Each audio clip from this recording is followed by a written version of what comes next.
English beehive का chapter 2 का part second, the shehnai of Bismillah Khan. The shehnai of Bismillah Khan chapter को पढ़ाने जा रहा हूं, the shehnai of Bismillah Khan. ठीक है, सबसे पहले हम देख लेते हैं कुछ इसके जो मेन कैरेक्टर्स हैं, जो इसके कुछ मेन पात्र हैं इस चैप्टर के आपके। उसमें पहले हैं उस्ताद बिस्मिल्लाह खान। उस्ताद बिस्मिल्लाह खान जिन्हें भारत ही नहीं वरन पूरे विश्व में एक लेजेंडरी शहनाई माइस्ट्रो के तौर पर जाने जाते हैं, एक प्रसिद्ध शहनाई वादक के तौर पर दुनिया भर में इन्होंने ख्याति प्राप्त की है। नंबर 2 है औरंगजेब, एक मुगल एम्परर है। क्या है? मुगल एम्परर है जिसने लंबे समय तक भारत पर शासन किया और ये कट्टर सुन्नी मुसलमान था। ये क्या था? ये कट्टर सुन्नी मुसलमान था। रसूल बख्श Khan the grandfather of Bismillah Khan, Bismillah Khan के दादाजी, बिस्मिल्लाह खान के दादाजी। अली बख्श बिस्मिल्लाह खान के मामा, बिस्मिल्लाह खान के मामा। पैगंबर बख्श बिस्मिल्लाह खान के वालिद थे या उनके पिता थे? क्या थे? उनके पिता थे। तो ये हमारे कुछ क्या हैं मेन कैरेक्टर्स हैं जो हमारे इस चैप्टर में दे रखे हैं, ठीक है। अब हम इस चैप्टर को स्टार्ट करते हैं। समरी के तौर पर बिस्मिल्लाह खान एक ऐसा नाम जिसे समूची दुनिया में शहनाई वादक के तौर पर जाना जाता है, एक ऐसा नाम जिसे दुनिया में शहनाई वादक के तौर पर जाना जाता है। लेकिन जो चैप्टर की स्टार्टिंग होती है वो होती है औरंगजेब ने अपने महल में पुंगी के बजाने पर रोक लगा दी थी, क्योंकि जो पुंगी जब बजाई जाती थी तो उसकी आवाज बहुत कर्कश हुआ करती थी जो अप्रिय लगती थी। इसलिए शहंशाह औरंगजेब ने अपने महल में पुंगी पर पूर्णतः रोक लगा दी। तब क्या कर एक नाई ने इसमें कुछ सुधार का प्रयास किया। उसने एक खोखले नरकुल को लेकर उसमें 7 छेद किए और उन छेदों को बंद करके और खोलकर बजाने का प्रयास किया और उससे एक अजीब मिठास, एक संगीत में ध्वनि उससे निकलने लगी। और जब इस नए पुंगी के नए अवतार को शहंशाह के राज दरबार में बजाया गया तो अब इस वाद्य यंत्र को, इस म्यूजिक इंस्ट्रूमेंट को एक नाम की जरूरत थी। किस लिए होती है? नाम की जरूरत थी।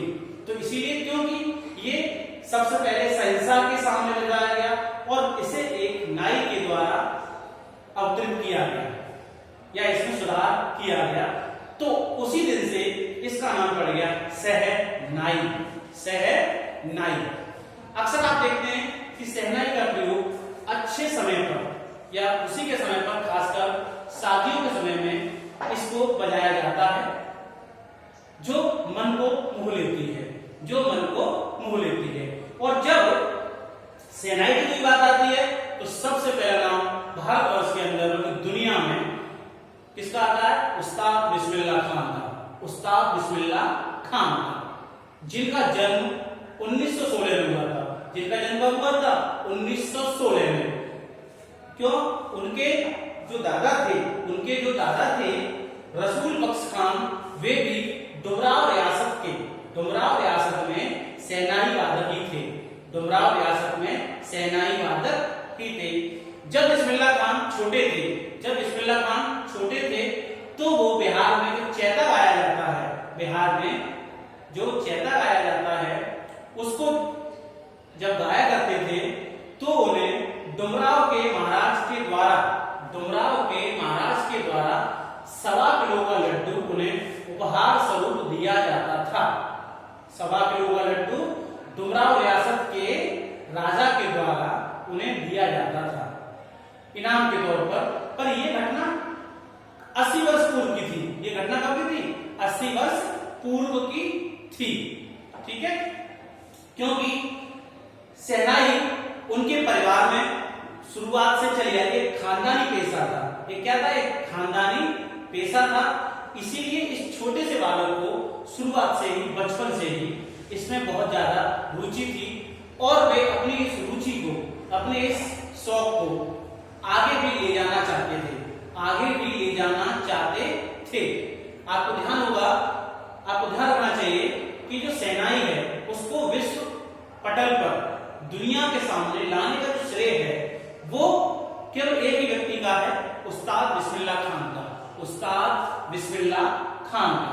ठीक है, आगे देख लेते हैं कि जो बिस्मिल्लाह खान थे लगभग छोटी ही उम्र में संगीत में उन्होंने रुचि लेना प्रारंभ कर दिया और जब संगीत में उन्होंने रुचि लेना शुरू की तो इस काम को आगे करने के लिए उनकी माता ने उन्हें अपने छोटे भाई के यहाँ बनारस भेज दिया, अपने छोटे भाई के यहाँ बनारस भेज दिया।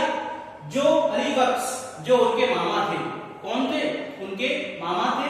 शुरुआती दिनों में अलीबख्श के निर्देशन में उस्ताद बिस्मिल्लाह खान ने शहनाई वादन करना शुरू किया, क्योंकि वे लंबे समय तक गंगा के घाटों पर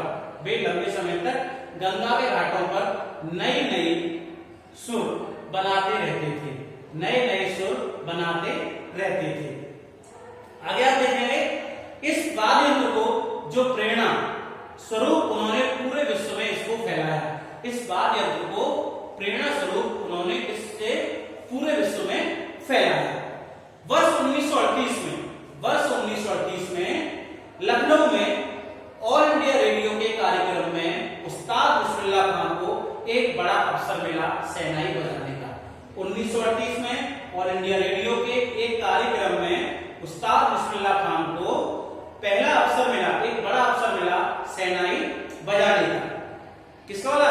एक शहनाई बजाने का लगा और वो जल्दी ही ऑल इंडिया रेडियो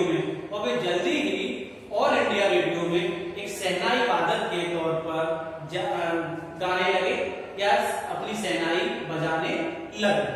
ठीक है, आगे बिस्मिल्लाह खान पहले व्यक्ति थे भारत में जिन्होंने 15 अगस्त 1947 को आजादी के दिन लाल किले से अपनी शहनाई को बजाकर जो भी राग उन्होंने उस समय महात्मा गांधी, देश के प्रधानमंत्री पंडित नेहरू पर उड़ेल दिया, जिससे वे सभी लोग अभिभूत हो गए, गदगद हो गए और इस शहनाई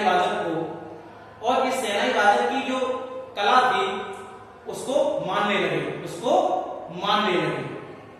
आगे है बिस्मिल्लाह खान ने भारत के अलावा विश्व के अनेक देशों में प्रस्तुतियां की।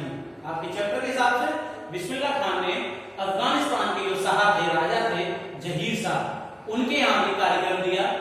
वो जहीर शाह उनके कार्यक्रम से बहुत ज्यादा खुश हुए और उन्होंने बेशकीमती फानूस गलीचे उन्हें उपहार स्वरूप दिए। इसके अलावा उस उस्ताद बिस्मिल्लाह खान के कांस महोत्सव में उन्होंने भी क्या इस शहनाई को बजाकर लोगों को दिखाया। इसके अलावा जो और कुछ काम रहे वो ये रहे कि जब शहनाई इतनी पॉपुलर हो गई तो इस पर फिल्मी जगत में एक फिल्म ही बना दी गई, गूंज उठी शहनाई। इसके साथ साथ एक तमिल फिल्म बनी सनदी अपन्ना, क्या बनी? एक कन्नड़ फिल्म बनी सनदी अपन्ना। यानी इस तरीके से उनकी फिल्मों को, मतलब उनके जो कार्य थे उस पर फिल्में बनने लगी। 2 फिल्में बनी, गूंज उठी शहनाई और कन्नड़ फिल्म सनदी अपन्ना। ठीक है, अब आगे आप देखिए कि इस आपकी जो आगे चैप्टर है उसमें ये है कि जो उस्ताद बिस्मिल्लाह खान थे उन्हें फिल्मी जगत ज्यादा रास